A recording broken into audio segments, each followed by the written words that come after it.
showmates hindi nagpahuli sina JM at Fiang Smith sa intriga ng showbiz dahil pinatunayan nilang hindi pa sila laos. Sa kabila ng mga kumakalat na chika na unti-unti na raw silang nalilimutan ng madlang people. Ay, extended pa ang miniseries nila na Ghosting. Kaya naman, bongga ang naging reaksyon ng kanilang mga fans dahil hindi lang basta-basta extension ang nangyari. Ibig sabihin, patok na patok pa rin ang chemistry nila. Ayon sa produksyon, solid pa rin ang hatak nila sa ratings, kaya go signal agad ang dagdag episodes. Aba, hindi biro mapabilang sa ganitong pasabog. Bukod pa dito, kasamang lilipad sina JM at Fiang sa ASAP Vancouver kung saan magpe-perform sila sa harap ng mga kababayang Pinoy abroad.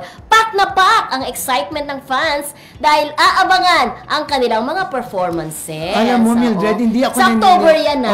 Sa October hindi ako naniniwala na laos na sila. Actually, papasikat pa sila ng papasikat. Kasi parang nag-i-start pa lang yung mga project nila. Sabi ko nga yung simpleng kinuna ni JM at saka ni Fiang, yung isa't isa habang nakangangang natutulog.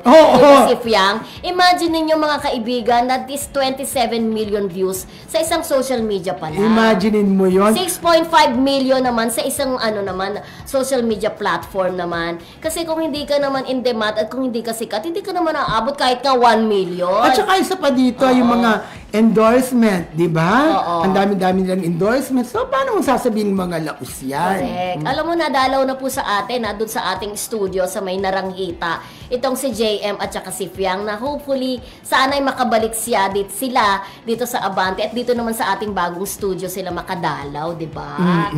Sa mga susunod na panahon. Kaya, congratulations kay JM Fiang kasi sabi nga nila, nalaos daw nang nandyan ng PBB Collab. Yun daw, meron daw mga ibang fans na lumipat na sa mga PBB Collab, pero hindi naman totoo yun. According sa ating mga nakausap, talaga namang very strong pa rin ang kanilang love team na bukod sa teleserye, meron ngang niluluto na na pelikula. Diba? Bongga yan. At kasama ang bongga niyan, di ba, June Lalin? Rodel, di ba, kasama rin din sila sa Shake, Rattle and Roll. Si Fiang lang yata. Sa December, di ba? So, marami pa tayong aabangan sa JM Fiang at patuloy pa rin silang tawag doon, lilipad. Correct. Oo.